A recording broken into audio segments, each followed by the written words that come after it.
Cadel Great Ocean Road Race 2018. Here we go. Kachekov and Lassie Norman Hansen on the front. They're in a big breakaway with some other guys, but they basically were the last survivors. This is the first World Tour race with the 1x drivetrain with a 3T Strata, which is pretty exciting. I think he was running a 50-36, but I'm not 100% sure. So you can see here Kachekov on the back. He's rode with him the other week, actually. He's a good bloke. Bit nervous on the descents, but good guy nonetheless. Enjoyed riding with him. Lassie Norman Hansen was a world champion in the individual pursuit. He's incredibly strong. Great guy to have in a breakaway, to be honest, because they're super strong. So then we skip ahead to about 21k to go. This is where they're in their final circuits. Mike Tunnison on the front, absolutely driving it. Actually, no, sorry, that was Sam Uman. Then we have what's his name? Paddy Bevan. Then we have a couple of other guys, Dries Devon and Owen Doodles on the back as well. They were just a couple of attacks trying to break free, but in reality, no one's really that keen. Like, Quick-Step guys got Viviani behind him. Dimension Day don't really have anyone, so they're all right, but there wasn't really enough cohesion in the group, to be honest. There's a bit of power going down there, but the powers were a bit rubbish all day. Didn't really pay attention much to them. They often chose it when people were like soft pedaling or not really on the front, absolutely driving it. There were no power day drop the climbs. Well, there was in Strava, obviously, but I haven't gone through that yet. Probably will do at a later date. But you can see here there's a decent sized peloton, probably reduced by maybe half or something. I know Richie Porte actually didn't finish this race. I think he might have got a puncture or something, or maybe a crash. I don't know, but I saw his Strava saying he didn't finish, which is weird. So you can see super hot day today in Australia. It's about 40 degrees, so horrible to race a bike. Not really very enjoyable. So the breakaway's still away. They've got 40 seconds, but in reality, there's no way they're going to stay away. It's just, I think there was some KOM and sprint points available, so probably just in there for that, and also means that the teams don't have to chase. And for Lassie Norman Hansen's probably just showing off the old sponsors and the new bike. The bike looks pretty good. He's got a fat cassette on there. Look at that cassette. That's definitely a 36. I'd say maybe even. I think they don't make 38, and it doesn't look like a 40. So I think it must be the old 36. You can see they're coming. Peloton's coming into shot now, just behind. It's a really nice course, actually. I really enjoy this parcours. Great having two relatively steep climbs just at the end, which makes it super exciting, because normally the peloton tends to bring them back, but you've had breakaways. Like this is Tim Rowe. Shout out to the lad. He's from Adelaide. I think he's actually a vegan lad, but he's a solid rider. Had a quick go off the front, but unfortunately for him, he did not succeed. He wanted someone to join him. Maybe he could have bridged up to the peloton, but the peloton sort of just let him out to dangle. He wasn't going full gas, but it was sort of one of those things where it's just like there's no real point continuing, and no one was really going to come across. So he's in the middle, bit of nowhere, bit of trouble. But he's a solid rider. You can see again he's like looking behind, and we're now driving into the second final climb. Average gradient 10%, max of 22%. Lotte Jumbo on the front, trying to set up Robert Hessink and George Bennett. Bora with Pete Kenyuk on the right-hand side of the road. Dries Devonines is there with Elia Viviani, and you'll see Lachlan Morton comes up on the right-hand side of the road as we're looking at it, and he absolutely drives it into the bottom of the climb. He had a real solid thing, and Pete Kenyuk looks really strong actually this year. Looks a lot more confident with Bora, looks a lot more happy with Bora, but Lotte Jumbo have a lot of riders here, and they're really drilling to try and make it just as hard as possible so that the climbers can really separate the sprinters, because if you go easy into the bottom, the sprinters will probably be able to get at the top, because the power you'd have to do to drop the sprinters meant that you couldn't really continue with the race. Because it's not really long enough. It's maybe only a maximum of 2-minute effort, which just isn't really long enough to drop the sprinters, especially on this short of a race. It was only probably about 160, 180k long. There's something around that, which for these guys is just not long enough. They need 250k. That's really when you can make some. Well, that's really when the riders start getting tired out, just because they're so fit, and when you're drafting in a bunch, it's just not that hard work. So you can see a lot of really going on the front. They're really trying to make it as hard as possible just for their climbers. George Bennett's looking in great form.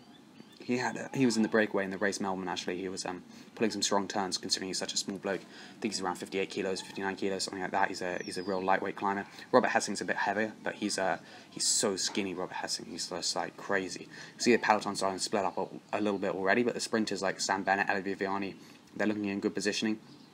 And the sprinters generally, I think they know if they can get over this climb with the main group, not necessarily the front group, but just the main group, they'll probably do that. That's Larry Warbass getting dropped there in the US Champions jersey. You can see some other guys from Aqua Blue getting dropped.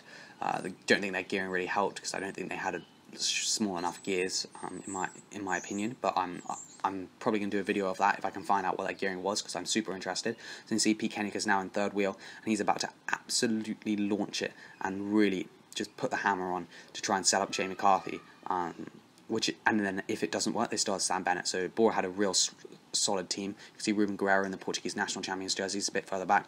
Orica have a lot of riders here. Chavez is just behind Pete Kenyuk. Lotto is still on the front, but you can see just by the size of the riders that they're pretty big guys, so they're still not probably absolutely flying as hard as Pete Kenyuk could do. So Pete Kenyuk now goes on the left-hand side of the road, followed by George Bennett on his honours wheel. Pierre Latour's there, Esteban Chavez is there, Ruben Guerrero is there. Jay McCarthy, you can see, is a couple of wheels back. He's maybe about 8th or 10th wheel now. He's looking comfortable. You can see Dries Devenines is now in 4th wheel, looking confident as well. He's had a real good season here in Australia. Real confident rider, and I think he's looking good for the classics. He's one of those riders who a lot of people don't know his name, but he can pick up results. He came top 5 in the Santos Tour Down Under, so he's definitely a rider to be reckoned with. See, Pete Kenyuk's just absolutely killing it. He won this race in 2016 with a great solo victory in the British National Champions jersey in the white. I remember watching that and thinking, wow, this is a special race, and I really do enjoy watching it. You can see Pete Kenyuk's now blown up. He's done his job. Jamie McCarthy's coming on the left-hand side of the road, and Daniel Oss is also coming, is just in front of him, and yeah, it was a real solid ride by them too. Lotto Jumbo now have 2 riders. Daryl MP just made it over the top as well, so he also has Esteban Chavez, and you can see they're now driving into the next climb, so we skip ahead. Pierre Latour goes to the attack on the left-hand side. Really solid rider. Look at that Frenchy technique, just slamming the bars as fast as he can across. He's really going at it. But Dries Devenines and Daniel Oss are looking super strong. Jamie McCarthy's a bit further back. You can see George Bennett is struggling a bit. Daryl MP's just trying to ride at the solid because he knows that Simon Gerrans is there, and he needs to just try and control as much energy as possible, save as much energy as possible, because the real people who are going to win this race in the sprint, if it comes down to it, is Jamie McCarthy, Simon Gerrans and Daryl MP. So we now skip ahead to 6 kilometres to go, and this is really when the attacks were starting to come, and Esteban Chavez was looking pretty solid here.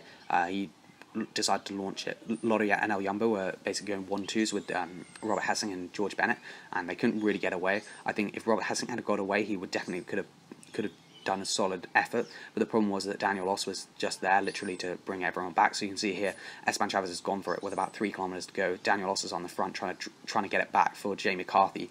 This is the problem. If there was no teammate for Jay McCarthy, it could have been easier. I don't know what Dries Devenines is doing here. He should have really just pulled off, because Daniel Oss definitely would have brought him back.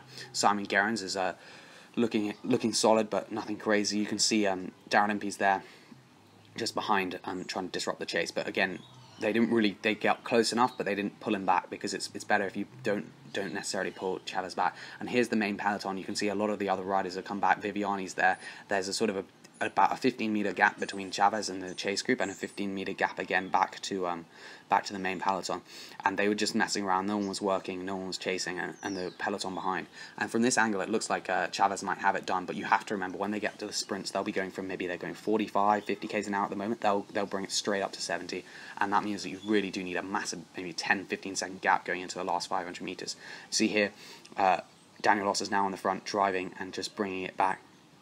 You'll see in a minute there's an attack from the Katusha rider. I believe it's Thiago Machado, who again was looking pretty solid, and I guess he was trying to catch everyone by surprise, but unfortunately that didn't happen. You can see Dries Devenines is just chilling out at the back. He's looking pretty solid. Orica now trying to get across. That's an Israel Cycling Academy. Pierre Latour's going for it. You can see Sky Guide, I think that's Owen Dool. And here, look, Thiago Machado comes on the right-hand side of the road, trying to launch it early. Jamie McCarthy straight on the wheels. Simon Gerrans is behind him. And Dries Devenines is on the right-hand side of the road. Now look, try and look for Elie Viviani. He's not there. Elie Viviani, you can now see on the right-hand side of the road, he's miles back. He's like 11th wheel maybe. Jamie McCarthy goes about 250 metres to go, just where he wanted to after the downhill, and just really rips it open. Gerrans looks like he's going to get on turns, but he just doesn't. Darren Impey's coming on the right-hand side. Now look at Elie Viviani on the far left. He absolutely flies along. He gained so much ground. That was an incredible sprint by Elie Viviani. He just gained an outrageous amount of time. So now if we rewatch this again, just watch on the left-hand side of the road, Elie Viviani. He does an incredible sprint. So Jay McCarthy's going on the right-hand side. You can see Dries Devenines is now in 3rd position. Daryl Impey's in 4th wheel. Now look on the left-hand side. Watch Viviani go. Viviani makes up so much ground here. It's incredible how fast he was going. But Jay McCarthy sprinted at the right time and had good position. That was the important thing. So well done, Jay McCarthy. In the race, I said Jay McCarthy's going to do it, and he did it. He's been training really well, training in Adelaide in South Australia, and I'm really excited to see how well he does this year. So cheers for watching, and I'll see you in the next vid.